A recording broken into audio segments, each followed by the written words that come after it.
좋아요, 구독 한 번씩만 부탁드리면서 들어가 보겠습니다. 삼성전자가 TSMC에 이 파운드리 시장에서 주도권을 내어주고 있는 이유는 무엇이라고 보십니까?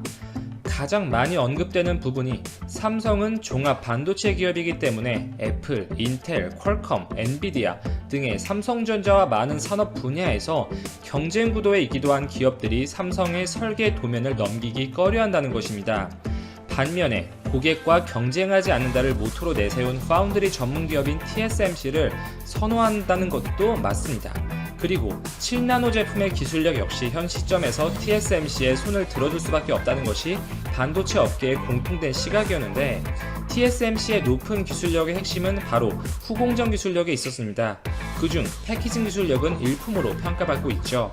삼성전자와 TSMC로부터 모두 AP 칩셋을 공급받아 왔던 애플이 2016년을 기점으로 완전히 TSMC 측의 물량을 몰아줬던 것도 TSMC가 당시에 발표했었던 팬아웃 패키징 기술에 높은 점수를 줬고, 삼성보다 기술적으로 우위에 있다고 판단 TSMC에 완전히 물량을 몰아줬던 것이죠. 삼성전자도 이를 인식하고 후공정, 패키징 기술 개발에 박차를 가하고 있습니다. 이번에 발표한 신기술도 이를 보완한 것이라고 볼 수가 있겠는데요. 삼성전자는 업계 최초로 7나노 EUV를 통해 제조한 시스템 반도체에 3차원 적층의 패키징 기술을 적용했다고 밝혔습니다. 기술의 이름은 X큐브로 명명이 되어 있고, 전공정을 마친 웨이퍼 상태인 칩 여러 개를 적층형의 구조로, 즉 위로 얇게 쌓아서 하나의 반도체를 만드는 기술입니다. 해당 기술을 활용한 테스트 칩의 제작에 성공했다고 밝혔고요. 시스템 반도체는 통상적으로 로직 부분, 예를 들어서 CPU, GPU, NPU 등의 역할을 하는 부분이죠. 이러한 로직 부분과 캐시 메모리 역할을 하는 SRAM 부분으로 구성이 되는데, 이들을 하나의 칩에 2차원적으로, 즉 평면으로 나란히 배치 설계를 해왔습니다. 성능을 높이기 위해서는 단위 면적당 저장 용량을 극대화하는 것이 핵심이겠죠. 2차원적인 평면 구조보다 반도체 칩들을 위로 쌓을 수가 있다면 당연히 단위 면적당 저장 용량을 더 높일 수가 있습니다. X큐브 기술을 사용하면 로직과 SRAM을 단독으로 설계해서 위로 적층시키면서 전체 칩 면적을 줄일 수가 있겠죠. 칩 면적을 줄인 상태에서 고객사의 니즈에 따라 고용량 메모리 솔루션을 자유롭게 장착, 추가시킬 수가 있어서 설계 자유도를 높일 수 있는 기술이라고 평가받습니다. 궁극적으로 현재 2차원 형태보다 더 높은 퍼포먼스를 보일 수밖에 없는 기술이죠. 그리고 3차원 반도체 구조에서 빠질 수 없는 것이 삼성의 TSV, 실리콘 관통 전극 기술입니다. 이 메모리 반도체에서도 적극적으로 활용이 되던 기술이었는데, 이미 낸드 플래시에서도 삼성과 SK 하이닉스가 개발하는 적층형 3D 낸드 기술이 핵심으로 자리 잡았는데, 여기에도 TSV 공정이 활용이 됩니다.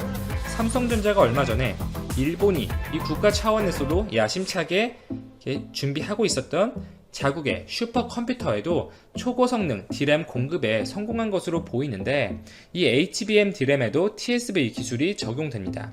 TSV 기술은 적층형으로 쌓인 칩 구조에서 칩에 미세한 구멍을 뚫어서 상단의 칩과 하단의 칩을 전극으로 연결하는 패키징 기술을 의미하는데요.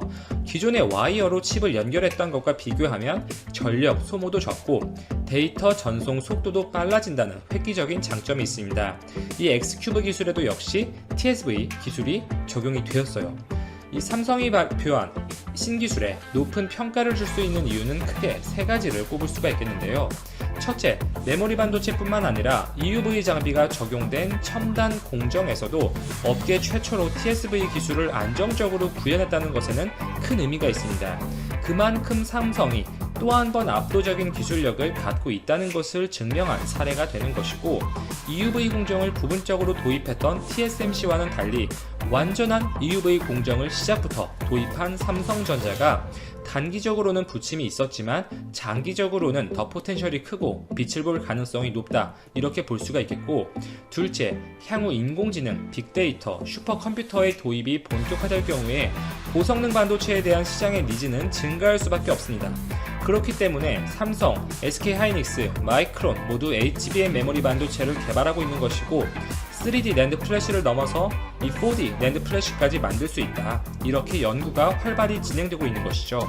메모리 반도체뿐만 아니라 시스템 반도체에서도 분명 고성능 제품에 대한 요구는 지속적으로 있을 수밖에 없고 추후 많은 고사양 장비들에서 핵심적으로 활용될 기술이 되지 않을까 이렇게 개인적으로 예상을 해봅니다. 셋째, TSMC와 비교해서 삼성의 약점으로 지목되었던 것이 이 서두에 언급드렸던 후공정 기술력이었죠. 이 후공정 파트에서도 괄목할 만한 기술, 성과들이 계속 나오고 있다는 것입니다.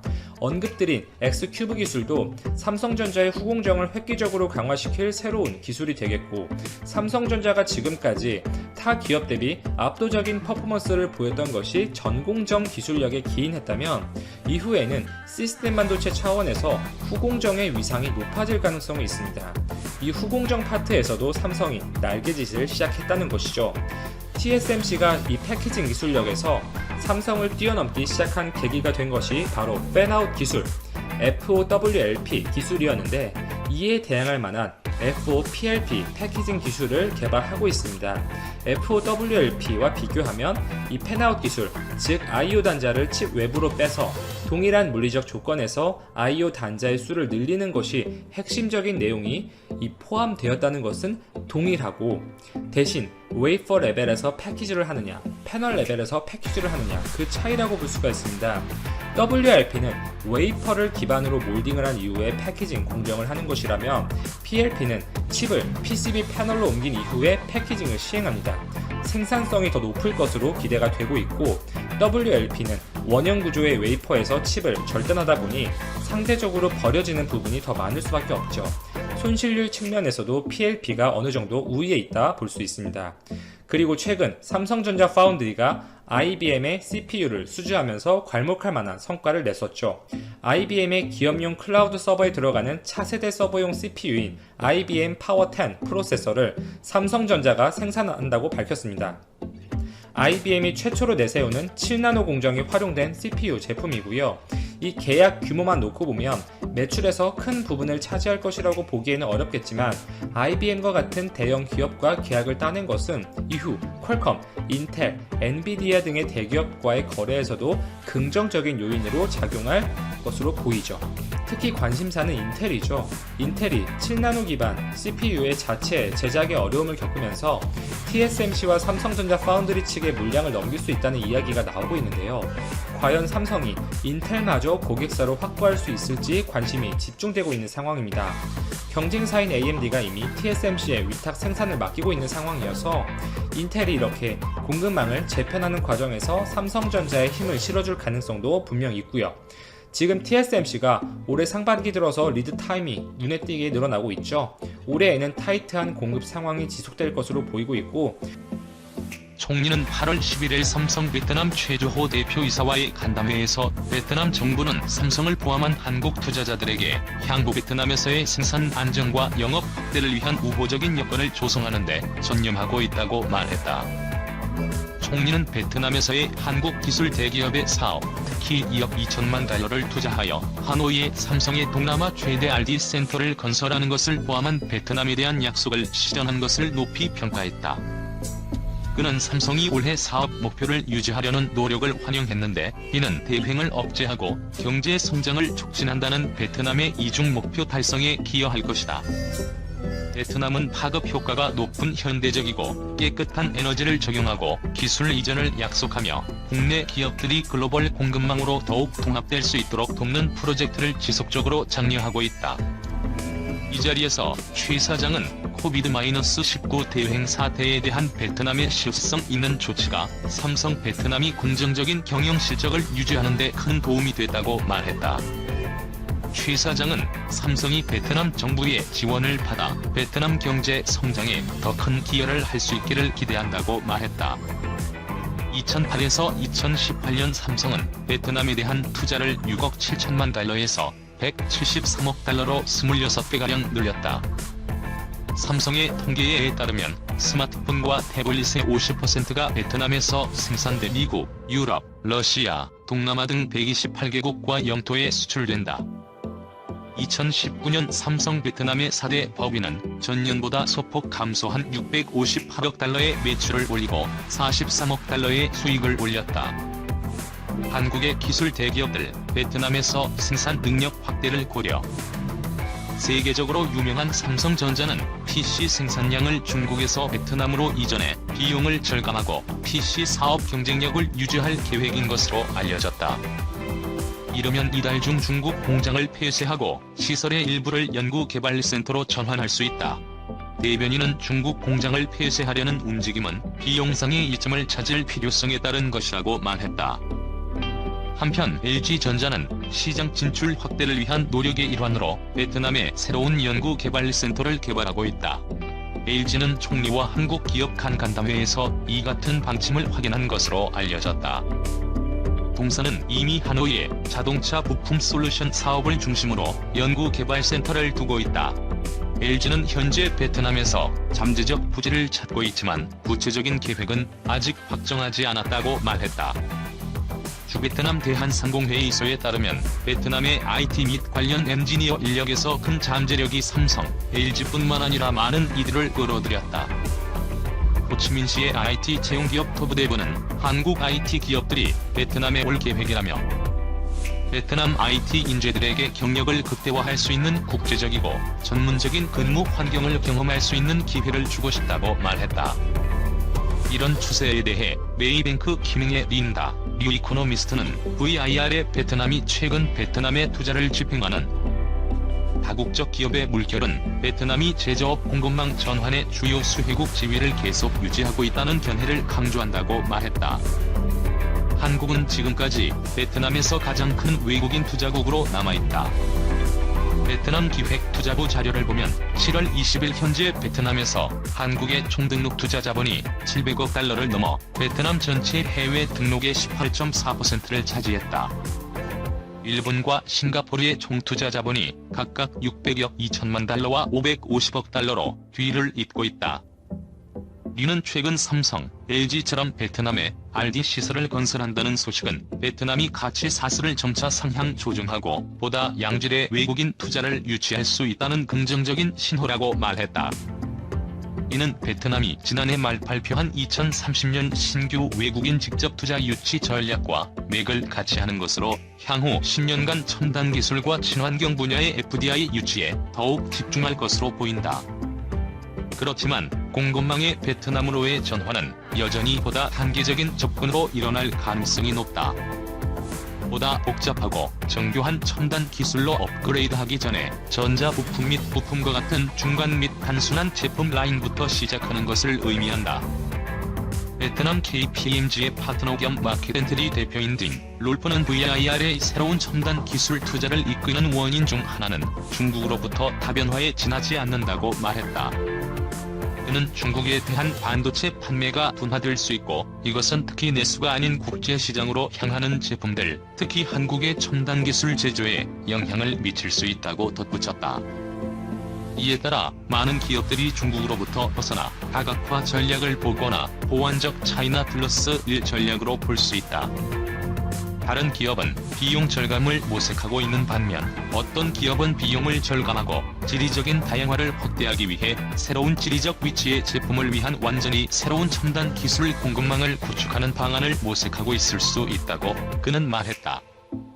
김홍수 대한상공회의소 회장은 VIR의 한국의 베트남 투자는 전통적으로 의류, 가방, 신발 등 제조업에 집중돼 왔다고 말했다. 그러나 최근 한국 기업들의 베트남 투자도 고부가가치 첨단 산업으로 다양화되고 있다. 삼성과 LG 외에도 산업 분야에 적극적으로 투자하는 대표적인 기업으로는 효성, SK, 현대자동차 등이 있다.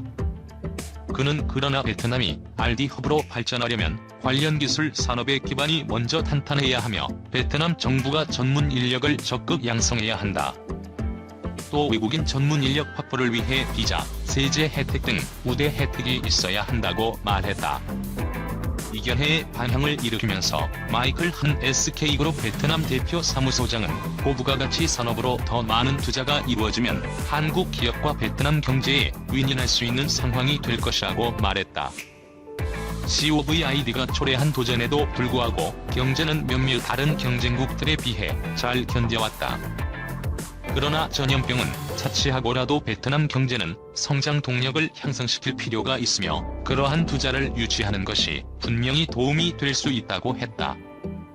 그는 개인적으로 한국의 베트남 RD 투자에 대한 일련의 발표를 주목해왔는데 상당히 고무적이었다고 말했다.